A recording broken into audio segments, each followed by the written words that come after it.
What's up, YouTubers? This is Roy B. You know it. Say no. But, coming to you live and direct from the crib. First and foremost, I want to thank God in front of everybody, whoever watches this, or the whole world. I got a freaking job, I just moved to a new city, like, this past weekend, and I was kind of, like, worried, like, damn, I can't commute back and forth, between cities, with just one car. And me and my family got to share the whole car, and we all got jobs. So, I had to sacrifice my job, but God's good. He blessed me with another one, and hopefully another one, and hopefully another one. If those two come through, but uh, today's motivational point is gonna be about. I'm gonna call it the rebuke of the wise, and I'm gonna get to that in a minute. And it's funny that I'm speaking on this because this kind of, it makes a lot of sense. And me living this concept has blessed me, real talk. But I'm in Ecclesiastes chapter 6. I'm going to start off from verse 1 and 2, then I'm going to skip to chapter 7. But starting off, verse 1, it says, "There is an evil which I have seen under the sun, and it is common among men. This is the evil, a man to whom God hath given riches, wealth, and honor, so that he wanteth nothing for his soul of all that he desireth.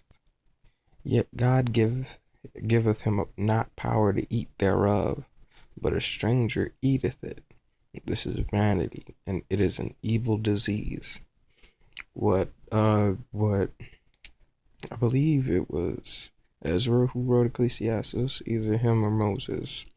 But what he was trying to say is, when God gives you wealth and honor, like, that should be enough for your soul to, dwell in goodness and righteousness.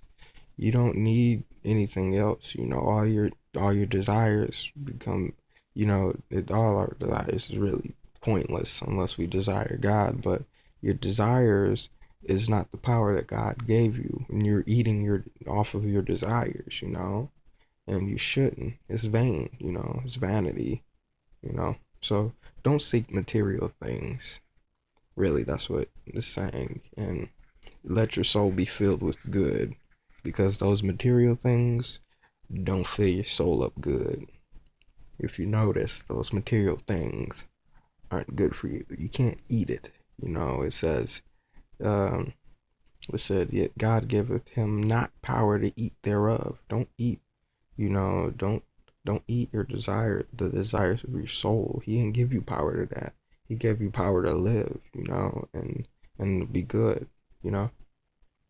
And skipping down to chapter 7, this is the motivational point of the day. I'm gonna try to make this as short as I can, but I start from chapter 1. It says, "A good name is better than precious ointment, and the day of death than the day of one's birth." What does that mean? A good name is better than precious ointment. So that means the way you carry yourself is more precious than what you put on yourself. You figure that out, my listeners. And verse 2 says, "It is better to go to the house of mourning than to go to the house of feasting." And it's the context of mourning is, sadness, grief. It's better to go in the house of grief than it is to go to the house of greed. For that is the end of all men, and the living will lay it to his heart. It's basically saying that God rather you be sad than to just constantly eat a fruit that's not good for you. Know what I mean? Like, God rather you be in the house of mourning than to go in the house of feasting, because it's the end of all men. We eat every day. We got to survive. And at the end of the day, the things we eat will be our demise. You live longer if you have a better diet. So, and it says, and the living will lay it to his heart. And what he was trying to say is people will make this a way of life, to be in the house of feasting, to be in the house of, in the house of wealth instead of the house of God. You know what I mean? And verse 3 says, sorrow is better than laughter, for by the sadness of the countenance of the heart is made better. Wow. That's something that really got to me too. I'm like, really? Sorrow is better than laughter, for by the sadness of the continence of the heart. When it says continence of the heart, it's saying like the good and bad. For by the sadness of the good and the bad of the heart is made better. You know what I mean? And verse 4 says, the heart of the wise is in the house of mourning, but the heart of fools is in the house of mirth, which is like, just foolishness. This is saying that it's better to be sad and to really, all right, I'm going to put it this way. When you're sad, what do you do most? Think. You weigh out, you weigh things in your heart. You use your heart is in its continence. You're really searching through your heart, trying to figure out why you're sad and everything that made you sad, what you've been through, what you did to get through it. You become sad and people cry in joy, and that's still sadness in a different context. But this is saying that sadness isn't a bad thing. To be sad is to mean that your heart is trying to work something out that your mind can't control. You know what I mean? And verse 5, this is the motivational point. It is better to hear the rebuke of the wise than for a man to hear the song of fools. I'm going to say it one more time. Ecclesiastes chapter 7, verse 5. It says, it is better to hear the rebuke of the wise than for a man to hear the song of fools. And what he was trying to say is, it's better to be corrected than to sit in your own mess.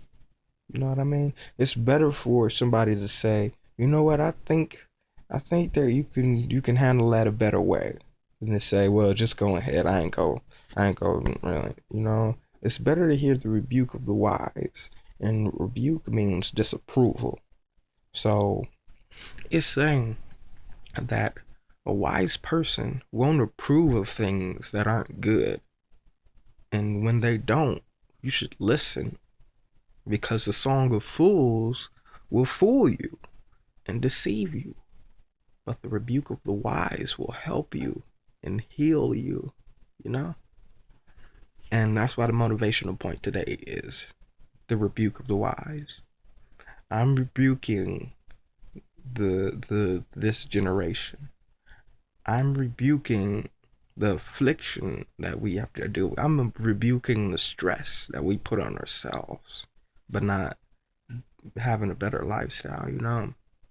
It was this girl on Twitter today, and I mentioned Pharrell, and I told him that his song "Happy" is so great. It really is, and God bless him for that song. And then she posted like a few minutes later that she hates when the song comes on and turns it every day. I had to rebuke her. I didn't approve of that, and I don't approve of nothing she be posting. She don't be posting nothing of substance.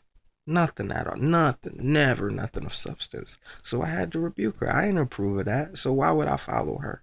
You know what I mean? Why would I follow anybody who dwells in ignorance, who dwells in lust, who dwells in all these things that I really don't want to be trapped in? I don't want to be trapped in nothing. I want to be free. You know what I mean? So be free. Listen to the rebuke of the wise, because that continence in your heart wants it. It needs it, and it will make your heart better. So I say all that to say, the next time you're sad, don't seek laughter. Seek that sadness. Figure out exactly why you're sad and figure out what you can do to stay happy. God bless.